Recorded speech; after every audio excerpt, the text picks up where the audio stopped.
Oli mukulaba television ABS ekuwummuza ebirowoozo.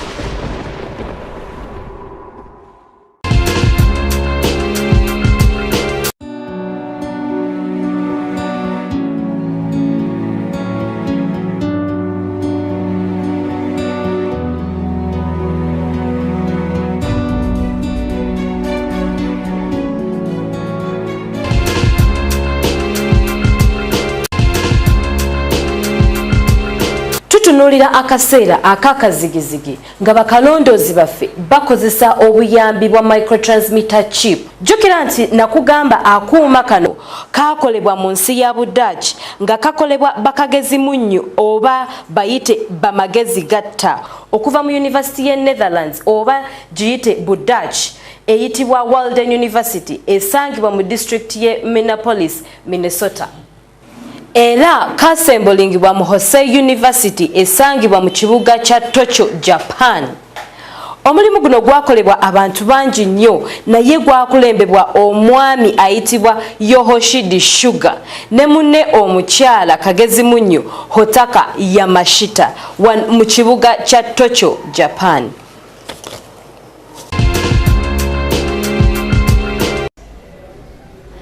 Hello, kansubire muli bulungi abalabi abalungi aba ABS television program Kalondozi ate tutandise. Nange omwerezaawo Aisha era nza kyakuwereza program eno. Wabula njaga kujjukiza nti gwe wenna ali wansi w'emyaka 18 bambi vaora nsonga program eno erabibwabo abe 18 n'okudda waggulu. Njagala nkutwaleko tulabe biki ebyaliwo wiiki ewedde mu program yaffe Kalondozi. Then wetukomawo ate tumanye ebya wiiki eno. Tova ku ABS television katulabe ebyaliwo wiiki eyaggwa.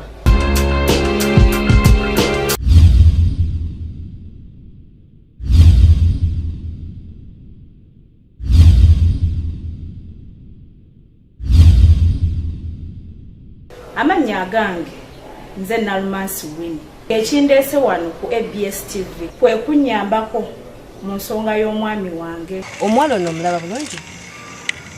Nimulaba. Omumanyi? Simulabanga nako. Tomulabanga? Simulabanga nako. Kakati mwana muwala ono musomi ku university emu yesijja kugamba. Mwana muwala ono. Ne bannaye agasajja gaagala ki? Mukwano okusaba soka nga tonna kambuwala. Okay? Soka ofune details. Fudde okusajja genda kunsiga obulwadde. Mukwano leka sokoleke nga tonna kambuwala mukwano. Okay? Nga naye fudde nze.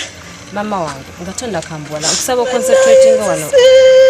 Bane okusajja gulabe guno bannaye gweggo bannaye. Omwana omwami wono. Omukazi omukubira ki? Omukazi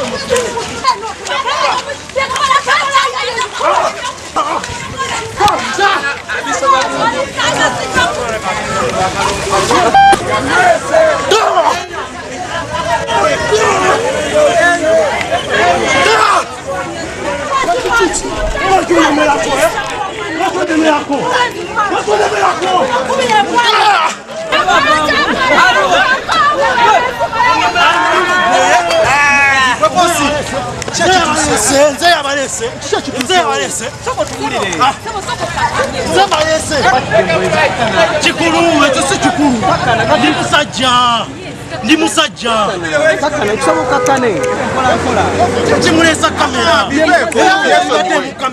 abyesonyiwe namasonyiwa omukazi oyo abyesonyiwe. Kubale kupango kyokumidde ku program Kalondozi wabula njagala before nga sinnagenda mu maaso njagala okuyisa topic yaffe y'olunaku ey'olwaleero.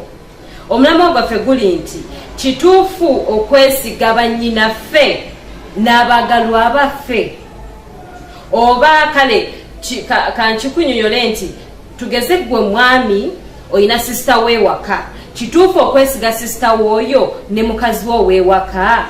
Then the same applies to the ladies. omulambo gwo mbami basaba tuguteeseko ng'osindika messages ku simu eyo eri ku screen yo ne ku Facebook musindike messages tujja kuba tuziraba waneeno ku program Kalondozi wabula katoyongereyo mu maaso ne complainant waffe olunaku olwaleero era yali mwami nga ye Ssaalongo Kalema. Ssaalongo yajja waneeno n'atuloopera omusango gwe. Njagala tulabe biki bye yali ayagala Kalondozi emukolere, then tumanye ate biki ebyaddirira ffe nga tumaze okukola omulimu gwaffe tova ku ABS television. Katoyongereyo mu maaso. Manya gange nze Ssaalongo Kalema nina abakyala babiri, omu ali Kampala kuno omulala ali mu kyalo, naye abakyala sibategeera bulungi kubanga ebiseera ebimu waliwo lwemalayo wiiki mu kyalo, waliwo lwemalayo wiiki mu Kampala. Kati abakyala abo sibategeera bulungi, gyebula nzona ku program Kalondozi omanya obulungi kigenda mu maaso. Bibe bigambo bya mwami Kalema, njagala mulabe kiki ekyava mu investigations zaffe. Omwami ono yalina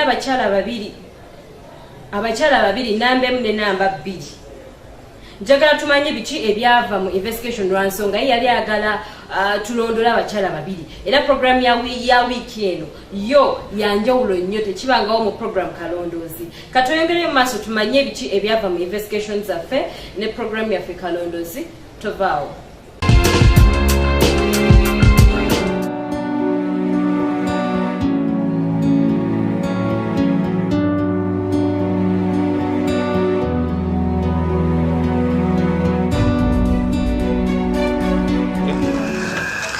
Sebo sibyotia. Nje saba tudako wali erimbere kuna byakulaga bitolatola. Anera.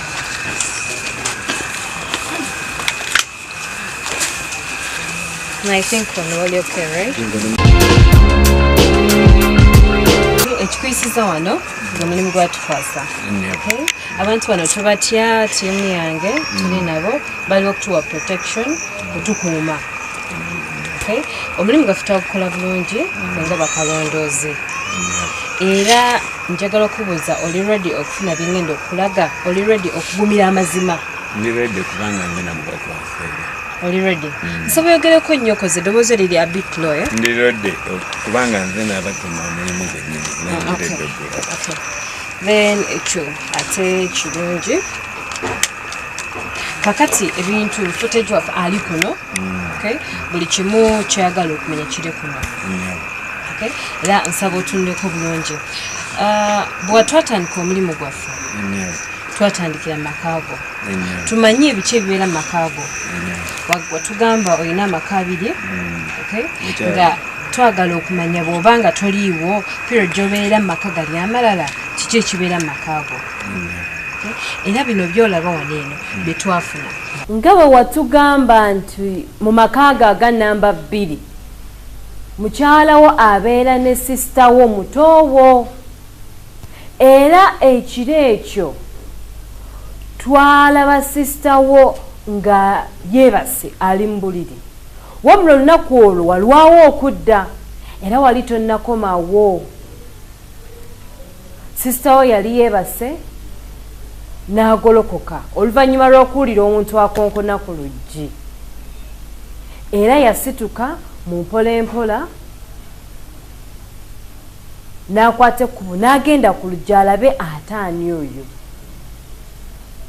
Yeesibako akabulanketi akatono awo n'agenda ku luggi asobole okuggulawo, wabula kwolwo gwe wali okomyewo, era yakubuuzaako ye n'adda mu buliri bwe neyeebaka neeyongerayo n'otulootwe. Gwolwo n'ogenda mu kisenge. Sisitawo yeeyongera mu maaso mu tulootwe neyeebaka, wabula spy camera yaffe eyali mu kisenge yakulaba ng'ozuukusa mukyalawo, era bw'atyo naye yazuukuka n'akukulisaayo. Then ye n'addawo era still n'akola ki? Neyeebaka. Weeyambula engoye n'osooka n'otulako ku buliri awo, n'oteeka engoye waggulu w'oziteeka bulijjo. Mukyalawo ye nga yeebase lwa nsonga wamusanga mu tulo otungi, era oluvannyuma ennyo wajjamu empale naawe osobola ate okwebaka bwotyo ne weeyongera mu maaso naawe ne weebaka.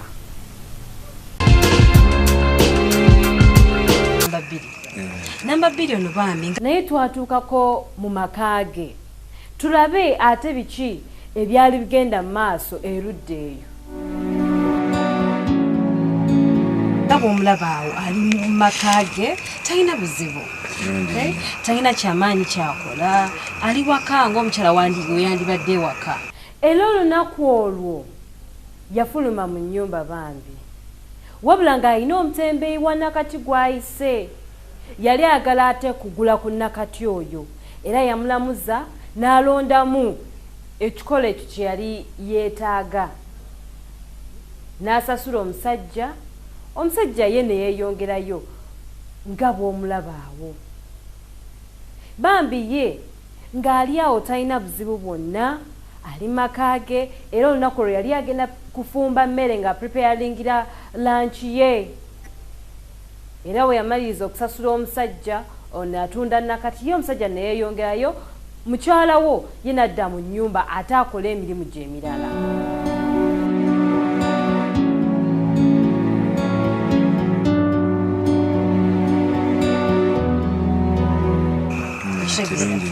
Era bambi y'omukyala ono siina na kimu kyemwogerako kibi.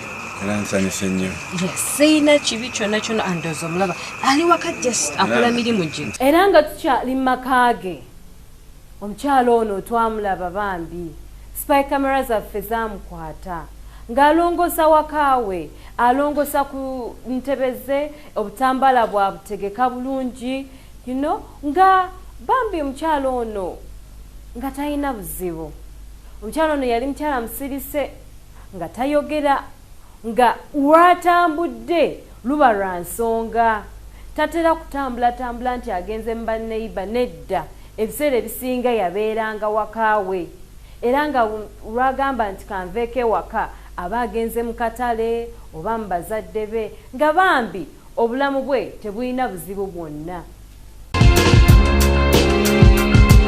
Njagala kati tugende ku namba emu. Namba emu bw'avangawo biki bye yakolanga. Njagala kumanya.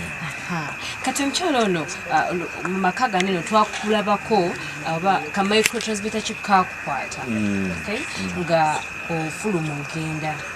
Wali ogenda mirimu gyo ndowooza olaba. Kirungi nnyo.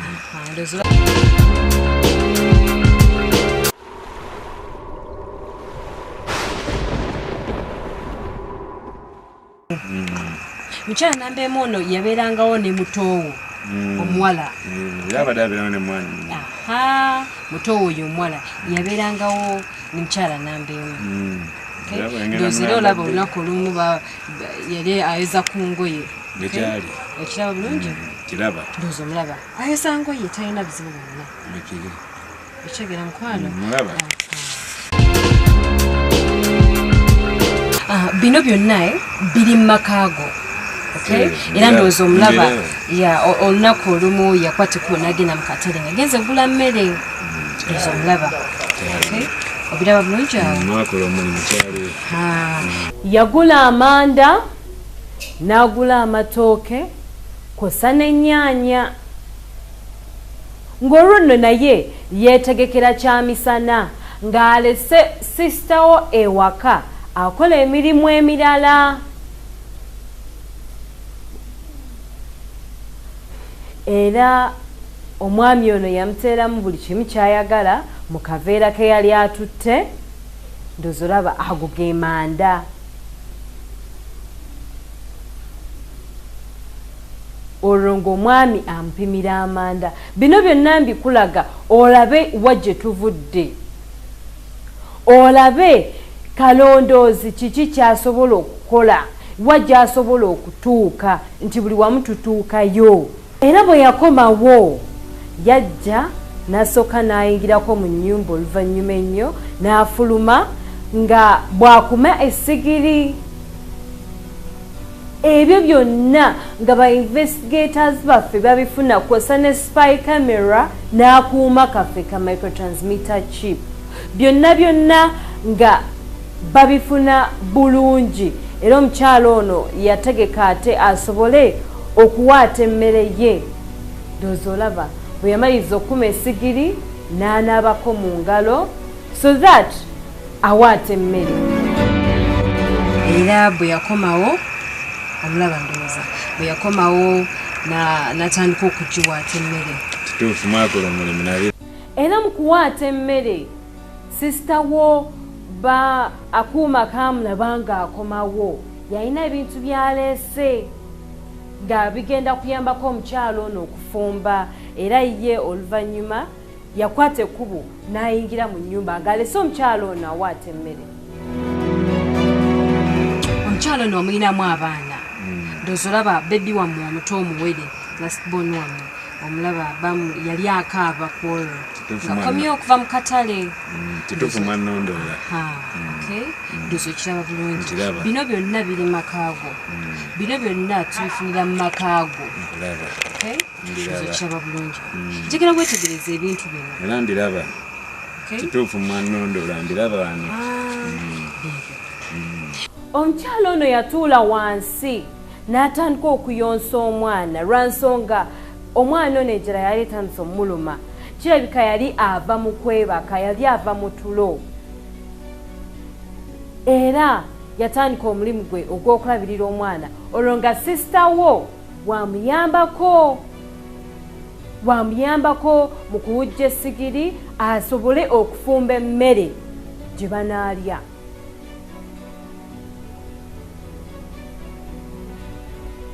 Bambi yali mukyala ng'ayagala abaana era ng'omulaba omwana we amwagala nnyo ng'amulaga laavu bambi nnyingi nnyo.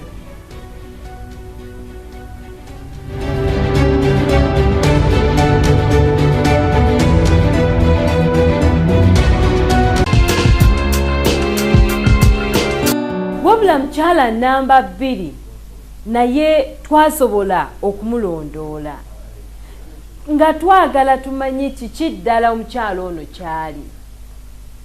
Lwansonga ye ebiseera ebisinga we twamugobereranga tetuyina makubo makyamu ge twamusinkanamu, tetuyina kintu kibi kyonna kye twamulabamu. Era olunaku olwo yava ewaka ng'alaga nti alina gy'alaga lwansonga yali ayambadde bulungi. Spy camera ne zimufollowinga, ba investigators nabo ne bakola omulimu gwabwe nga bamugoberera buli wamu jadda. Era yatambula mpola mpola okutuusa lwe yafuna booda asobole okweyongerayo ku lugendo lwe gye yali alaga. Wabula nga bambi tasuubira kyeba waliwo n'omuntu ayinza okumufollowinga nga tasuubira kintu kyonna lwansonga ye yali akimanya ali very clean. Era yatuula bulungi ku booda n'emwongerayo, wabula ffe tweyongerayo mu maaso n'okumufollowinga nga bw'omulaba awo. Twamufollowinga ne tumugoberera okutuusa gye yali alaga, wabula era twakizuula ng'omukyalo ono bambi ali clean. Sanyuse nnyo gye mbadde musuubira si kyekinze.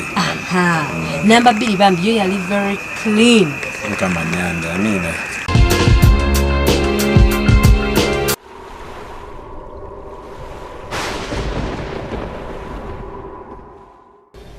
Kansubire mu nyumira program ya Kalondozi nange Aisha era nga bulijjo. Wabula kino sigenda kuchogerako kingi nnyo kiryawo lwansonga namwe mubyera biddeko nga sinagenda mu break. Njagala okujjukiza nti sindika message ku mulamwa gwaffe ku mulamwa ogw'olwaleero nti kituufu okwesiga bannyinaffe ne bakyala baffe ewaka.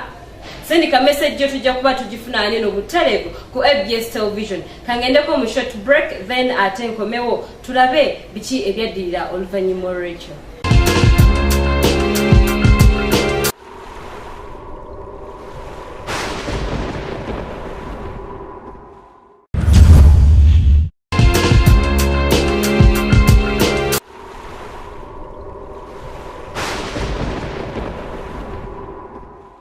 wabula omukyalo ono bambi munnange nze nsaba obeere mugumu njaguma kubanga nze nabakwasa omulimu nsaba obeere mugumu njaguma omukyalo ono alina deals yakolanga ne sister wo kyenjagala okumanya yakolanga deals ne sister wo nti sister wo yamukozesanga akatego omulabaawo ndiraba nga amukozesanga akatego okusisinkana omwami omu nga bwe bagenda ne batambula akugamba ndi ne mulamu wabula nga ye ekigendererwa kye kyakugenda kusisinkana omwami oyo omumanyi bulungi omwami oyo ono mumanyi omumanyi bakolako naye eddako bakolako naye omukyalo ono yagendanga n'asisinkana omwami oyo mukyala wo nga yasisinkana omwami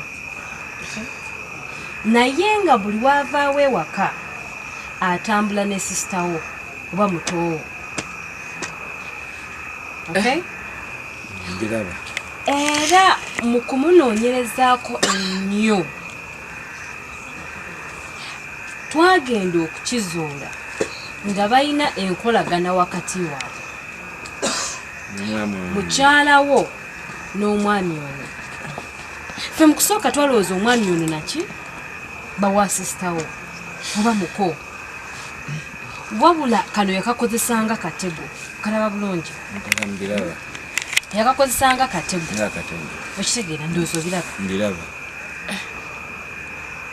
nga basisinkana twabagoberera tumanye wa gye baali bagenda wabula abantu bano ababiri sisita wo mukyala wo batambula n'omwana omuwere omwana w'oyo last born bamuzuuzanga nnyo bambi era twabagoberera okutuusa mu kabaala nga balina omwana ono ng'omwana bamutambuza buli wamu gye baagala era we baatuuka bayita waitress ne batumya ebyokunywa baleeta mwenge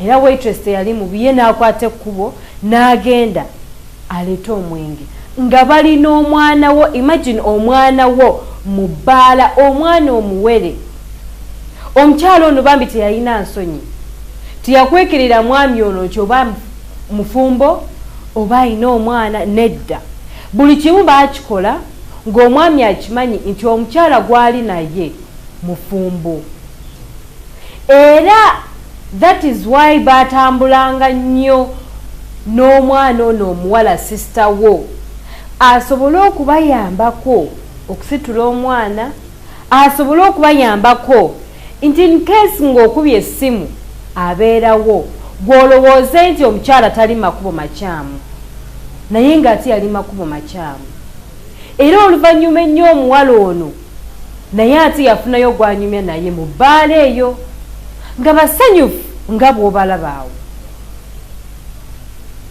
ng'olwo ye mukyala wo asigadde n'omwana nga abalaba alowooza ono taata ne maama ng'olowooza omwana wa musajja oyo naye nga wa omwana nga si bubwe nga basanyufu nnyo nnyo nnyo nga sisita wo ye bw'ali eno n'omwami gwasanze mu bbaala omwami gwasisinkanyaawo mu bbaala omwami gwasisinkanyaawo mu bbaala omulabaawo omukyalo ono bayita waitress era ne basituka ne tulabanga amulekera omwana omulaba kazi wange yennyini ono mukyalawo bayimuka omukyalo ono n'agamba sisita wo nti mulamu katukomewo era bo ne bagoberera waitress wabula baatuukira ate ku loogi karoom ka loogi nga buli kimu spy camera zikifuna bulungi era bayingira mu lodge waitress yanaavaayo lwansonga omulimu gwe gwali guwedde. Baamalirayo ddala naakabanga era omwami ono yakomawo naggalawo oluggi ne tufuna buli kimu ekyali kigenda mu maaso munda. Abantu bano nga bali mu kuromansinga bwe beenywegera bwe bakola buli kimu ng'abaagalana bwe babeera. Ndowooza olaba omwami yatandika n'okumusumulula amapeesa. Era dimungu Yoyo mukyala wo. Ne mwannyinaze? Mwannyoko ng'adiiringira mukyalawo. Nandyamu olukwe? Ng'amukonectinga. Buli we baalaganga nga bagenda naye. Era omwana ono yamuyambangako nnyo okusitula bebi so that bakola ebintu byabwe. Ngiraba wano era nange mwennyini. Ng'amulekera omwana omulaba. Mukazi wange yennyini ono. Mukyalawo. Rabbi.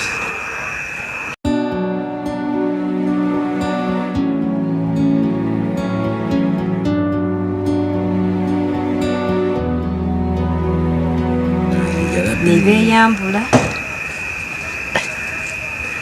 bwe beenywegera nga bakola ebintu ebiragira ddala nti bali mu mukwano. Mukazi wange yennyini ono ali mu loogi. Mukazi wo ng'ali mu loogi n'omwami eyo kennyini. Abantu bano baamaliriza emirimu gyabwe nga sisita wo bw'abalindirira eri mu bbaala n'omwana. Kyokka bambi omwana ono yabonaabona nnyo. Omwana ono yabonaabona nnyo nga muwere bamutambuza mu mpewo buli budde nga batambula naye. Naye nga jjukira nti sisita wo naye yalina omwami gwe yali naye. Kati weebuuze omwana ono yali ku ki? Lwansonga sisita wo yali naye baamulonzedde ekkubo. Mukyala wo. Sebo taata. Sembirako wano.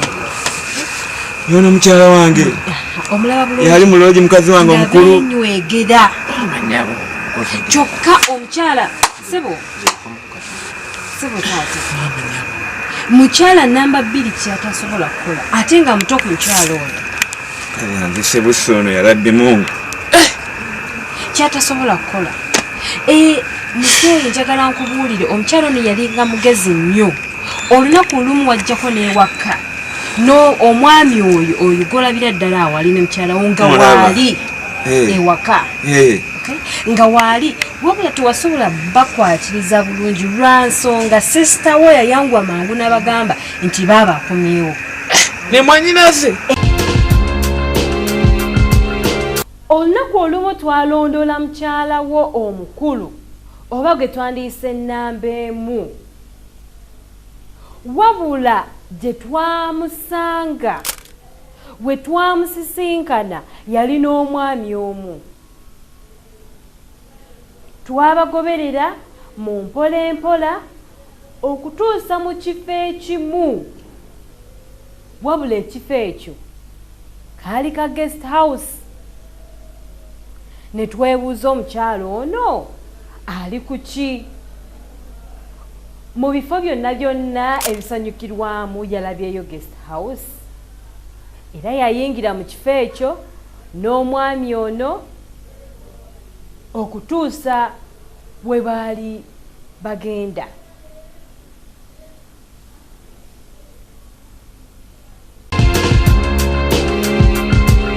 Oluvannyuma lw'okulindirira akabanga akawera, abantu bano ababiri baafuluma mu guest house ne badda mu kabaala akaali okumpi awo, kaali kumpi ddala ne guest house. Ne bagenda ate basobole okwewaamu. Wabula mu guest house baamalayo essaawa eziwerera ddala 3. Era we baatuuka mu kabaala kano baatumya ebyokunywa, gwali mwenge. Mukyala wo bw'oba ng'obadde tomanyi nti anywa omwenge, mukyala wo anywa omwenge. Era ebyokunywa bye baatumya gwali mwenge babeerawo ne beesanyusaamu okumalira ddala akaseera akawera.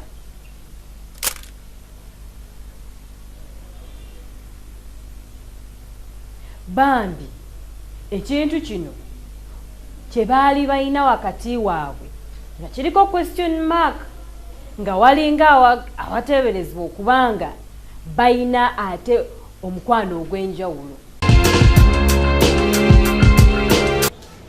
Ndowooza kati mulabye omulamwa gwaffe guvaawa.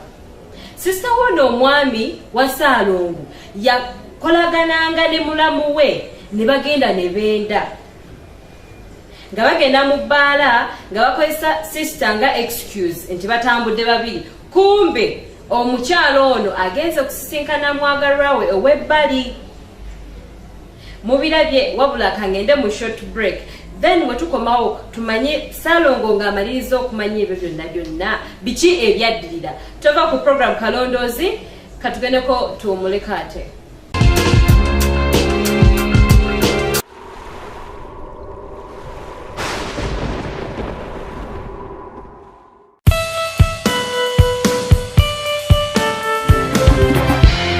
Oli mukulaba television ABS ekuwummuza ebirowoozo.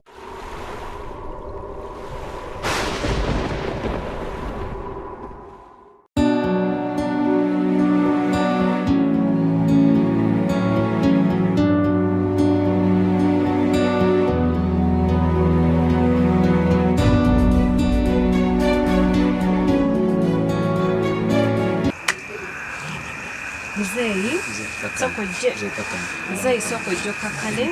Buzibu, mpulira buzibu. Soko kakane. I know bukine kintu kikuzibuwalira nkitegeera kizibu nnyo. Mpulira buzibu ku mutima ano. Nkitegeera taata. Omukyalo amazina y'ebbanga limulina abaana abakulu. Kazi wange omukulu. Yali baddeko n'omuto. Naye n'omukulu. Yes, omukulu. W'abaana. Yarabbi. Era bw'wavanga bw'oti ewaka omukyala we yakolanga bingi nnyo. Yakolanga bingi nnyo ndozolaba. Era muzee kubitunulako yarabbi mungisaba bitunulako. Tuyagala bitunulako ekitegeeza gye mbadde nkutwala mbireke. Genda mu maaso sina kyakukola kubanga nze nalagira omulimu guno. Genda mu maaso. Muzee omukyala ono bingi bye yakolanga nga toliiwo. Yakolanga ebintu bingi nga toliiwo. Era yasinkananga nnyo omwami oyo muloogi. Lwansonga yali tasobola kumuleeta waka ne bakola ebintu ebibi ebyesitaza. Okyegera muzee. Mpulira buzibu. Omukazi wange yennyini gwe mbonaabonera n'ensula ebweru. Muzee. Maama nyabo. Nkitegeera kyoliko. Nyabo mpula. Nkitegeera kyoliko. Muzee sokolekesa mukwate bulungi kwatikoki. Maama nyabo. Mukyereze. Maama w'abaana bange. Maama w'abaana bo. Yakola ebintu bino. Maama w'abaana bo. Maama nyabo. Maama w'abaana bange yennyini yakoze ebintu bino. Taata yabikoze. Naye nkusaba obeere mwami mugumu. Nkusaba ositukewo. Situkawo mukwano. Kino ate kyokoze si kirungi. Ale suubira nti binaatuuka n'ebyo gye bituuse leero yaladdemu.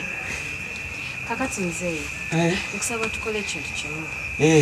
Osituke mu bukakamu obungi. Abaana bange. Mzee taata. Nkusaba kakane. Mama w'abaana bo. Mzee.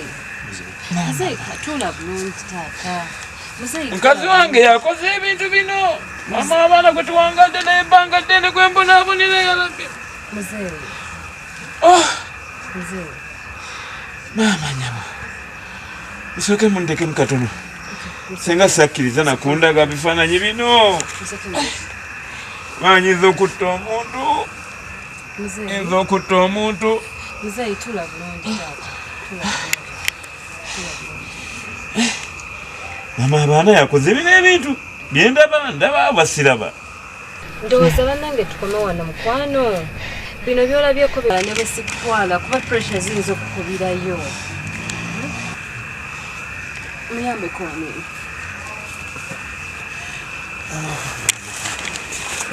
Mwana yakoze bino. Mzee. Ndoze bisigala tugenda mu motoka. Asoka kakane muko.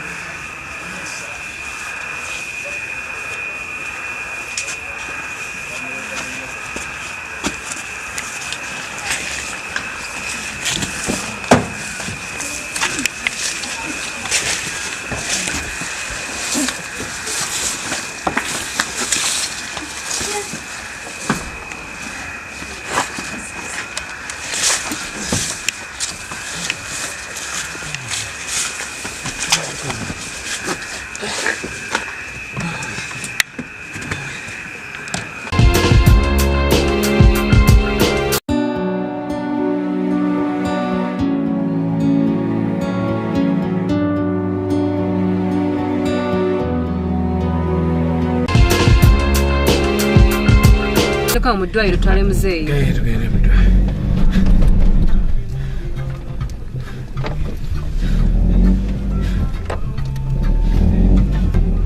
Mzee. Banange sata gide tulina pressure. Wabula twangwe yangu yao tugende mudwairo. Yangwe. Yangu wako. Temuntu wa mudwairo. Chichate mzee. Ndi mulamu. Mwangambye omanyi mwabalondode mumanyi we bali. Esawa zino tugendeyo. Ne ate mzee iringa kunimo ata. Ndi mulamu.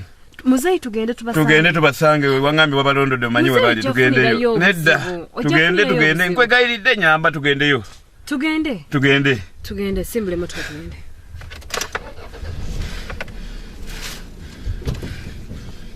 Mzee, olishwa tugende. Tugende. Oli serious tugende. Tugende. Nze ndi mulamu temuntu wala mudwalo.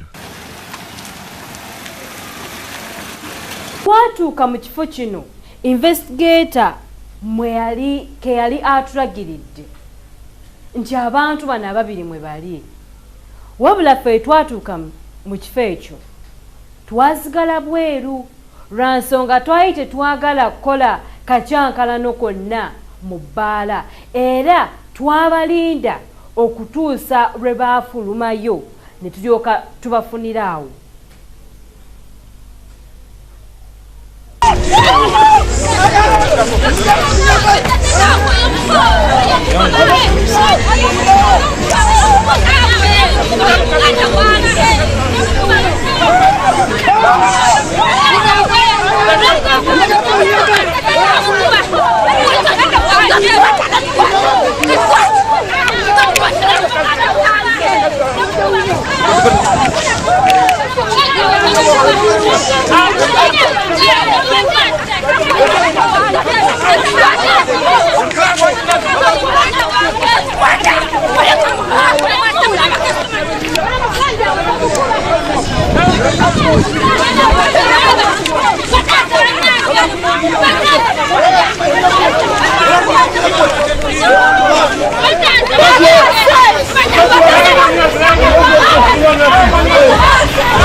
Oye,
Wano babadde bajjawo bbanga ki?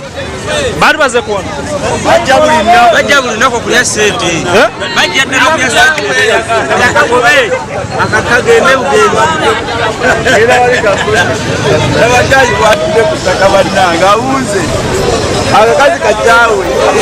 Awunze. Munakolabe. Awunze ddala. Anani ngenda kuongolo wange.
Original man fanga mudwa Allah ono obwezi bwo bayitidde tayenza bisana bitoka tadaba ari rudawa awade ezaja vewawo ono obwezi tuwone sejo omukazi amwagiza kiyakoze soko ne kalondozi wakikoze batukwata misana ngasonera neziputeri ono yeyeze nakola mukamazi mwana sina chenjano nyakula ndio inacho chakula kichaira omukazi yeye wewe huyu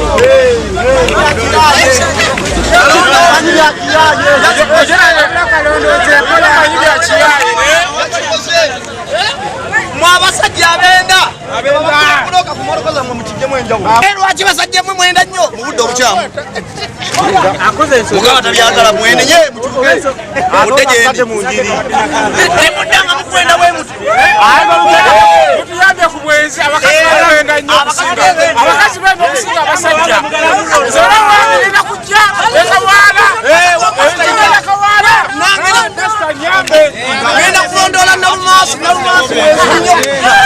mwenzi nnyo yanimba naye njagala mulondole n'omusajja omusale abasajja toli musajja abakazi nabo benzi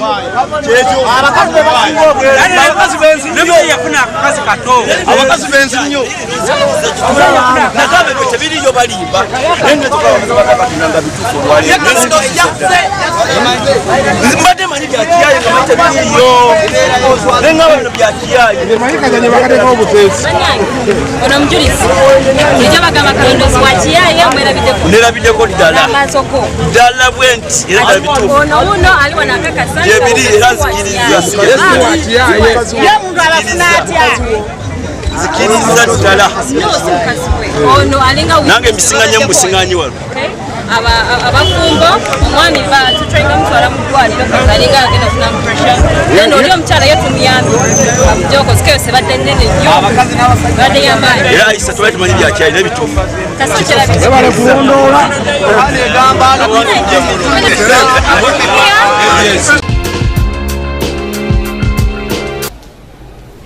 mwebale kubanga mukyekumidde ku ABS television pozi ne program yammwe Kalondozi mwabasindise messages. Thank you so much ku mulamwa gwaffe ogwo nti kituufu okwesiga banyinaffe ne bakyala baffe ewaka.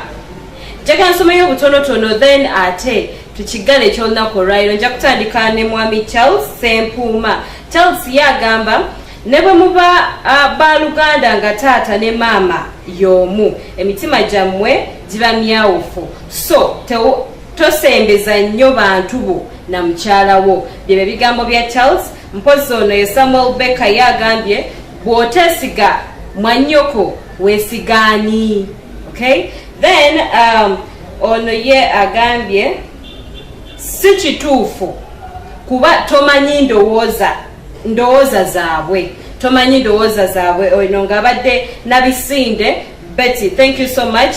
Then omulala agambye kyandibadde kituufu naye n'aseka namu nti kahaha n'akateekawo naye mukyala wo tasaana kubeera ng'omusembereza muntu yenna. Oyo nga ye Mugerra toyanza nnyo. Thank you so much. Anyway, wamma mwebale kuba nga mukyekumidde ku Kalondozi. Nsimba nnyo, nsimba boogera. By the way, abantu mwebuuza ebintu bino biggwerawa. Mutubuuza kyaggwerawa we tumala okubalaga byonna ebibeera bihappenings. Wabula ekintu kino si kyangu nti okuva Kalondozi gyatandikira n'okutuusa Kalondozi olunaku olwaleero abantu bano tufuba nnyo okubeera nga tuba counselinga. Tulina professional counselors, tufuba nnyo okulaba nga tuba counselinga babeere nga tubatabaganya, babeere nga emitima gyabwe giddiŋŋana. Naye si kyangu era olunaku abantu newe tulifunayo couples oba emu bbiri tujja kubaleetera waneno couples ezo ezaali mu program Kalondozi nga baddiŋŋanye. So mubeere patient, mujja kuba mubifuna wabula eyo process mpanvu era tugikolako. Sagala kwerabira abalabi abalungi abava e Dubai, abava Qatar, abava e Sweden. Thank you so much. Mpozi waliwo omwami bamuyita DJ Dean ayagala nnyo Kalondozi era webale kubanga omulaba program eno njagala giweereza omwami bamukazaako Uncle Fred abeera ku Kalondozi buli wemberako nina okusangako missed call oba repeat oba ki.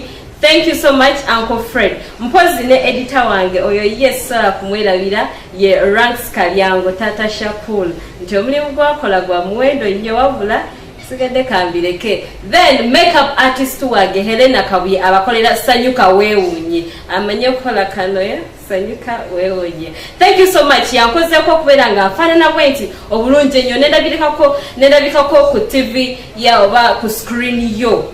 Njagala okubasibira wano. Let's get in touch next week same day same time, that is Sunday sawa 4. Era gwamisize program eno ng'otuuse obudde buyise gikufune ku repeat yako ku Lwokuna wano ku ABS television sawa 4 ez'ekiro. Tova ku ABS television katwengerayo mu maaso ne program ate endala walezi kyolifata weerabidde n'endala lalaawo. Tova ku ABS television. Have a good night.